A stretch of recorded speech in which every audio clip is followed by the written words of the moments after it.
Hello friends, તમારું સ્વાગત છે મારા કિચનમાં. તો આજે હું તમારી સાથે શેર કરવાની છું સરગવાના પાવડરની રેસિપી. આ સરગવાનો પાવડર એ પોષક તત્વોનો ખજાનો ગણવામાં આવે છે. આનાથી આપણા વાળ વધારવામાં, ડાયાબિટીસને કંટ્રોલ રાખવામાં, સાંધાના દુખાવાને દૂર કરવામાં આવા ઘણા બધા ફાયદાઓ હોય છે. તો એકવાર આ વિડીયો પૂરેપૂરો જોઈ લેજો અને આવા જ નવા વિડીયો અને રેસિપીઝ જોવા માટે ચેનલને સબસ્ક્રાઈબ જરૂરથી કરી લેજો.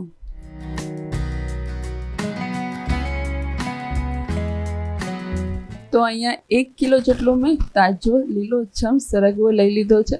તો સરગવો છે એ પોષક તત્વોથી ભરપૂર હોય છે, જેમાં ભરપૂર પ્રમાણમાં વિટામિન્સ હોય છે, મિનરલ્સ હોય છે, આયરન હોય છે, જેનાથી આપણો બ્લડ શુગર લેવલ કંટ્રોલમાં રહે છે, આપણી રોગ પ્રતિકારક શક્તિ વધે છે, સાંધાના દુખાવા દૂર થાય છે, હાડકાં આપણા મજબૂત થાય છે અને વજન ઘટાડવામાં પણ મદદરૂપ થાય છે.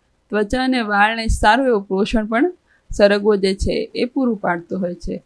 આ રીતે સરગવાનો પાવડર બનાવીને આખું વર્ષ વાપરવું એ ખૂબ જ ઉપયોગી છે અને બહુ લાભદાયી પણ છે. તો અહીંયા મેં આ રીતનો સરગવો લઈ લીધો છે. તો હવે આપણે એને સરસ એવો પહેલાં તો ધોઈ લેવાનો છે. ધોઈ લીધા બાદ એને આપણે સરસ એવો લૂછી પણ લેવાનો છે.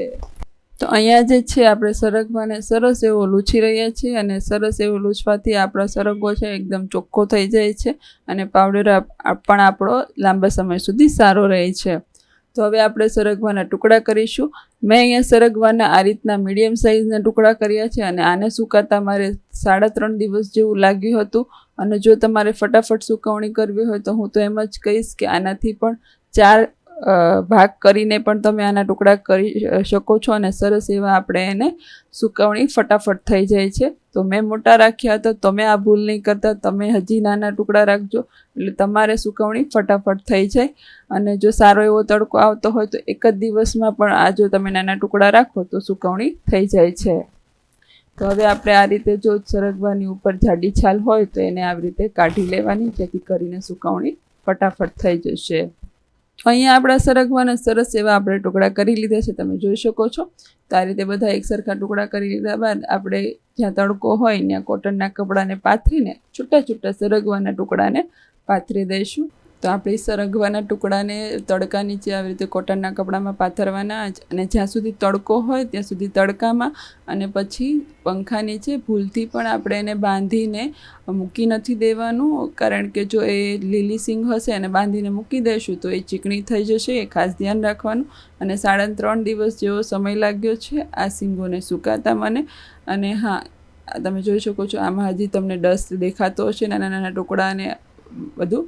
હવે તમે જોઈ શકો છો આ રીતની ક્રિસ્પી એવી સરગવાની સિંગો થઈ ગઈ છે. તો પહેલાં તો આ સિંગોને આપણે ચોખ્ખી કરી લેવાની, કારણ કે પવનને લીધે ધૂળ, માટી અથવા તો ઝીણું ઝીણું ડસ્ટ પણ આને ચોંટી ગયો છે. તો લૂછી લેવાની અને ઝાપટીને જે પણ ડસ્ટ થોડો ઘણો લાગ્યો હોય એને દૂર કરી લેવાનું. અને આવી રીતે ઝાપટી લીધા બાદ પછી જ આપણે મિક્સર જારની અંદર આપણે એને ઉમેરવાનું હોય છે અને સરસ એવો આપણે એનો પાવડર તૈયાર કરવાનો હોય છે. અને જો ચોખ્ખું કરશો તો જ પાવડર સરસ એવો ચોખ્ખો આપણો બનશે. તો હવે પાવડર તૈયાર કરી લીધો બાદ આપણે એને હવાલાની મદદથી ચાળી લેવાનો છે, જેથી કરીને એક સરખો પાવડર તૈયાર થશે.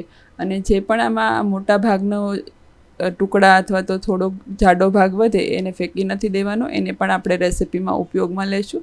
જ્યારે પણ આપણે ઇડલી સાંભાર બનાવતા હોઈએ છીએ અથવા તો ઢોસાની સાથે સાંભાર બનાવતા હોઈએ છીએ તો એ સાંભારમાં આ પાવડરનો અથવા તો જે મોટા ભાગનો ટુકડાવાળો ભાગ વધ્યો છે એ પણ ઉમેરી શકીએ છીએ, જેનાથી સ્વાદ બમણો થઈ જાય છે. અથવા તો કોઈ પણ મિક્સ શાક બનાવીએ ત્યારે પણ આપણે એને ઉમેરી શકીએ છીએ.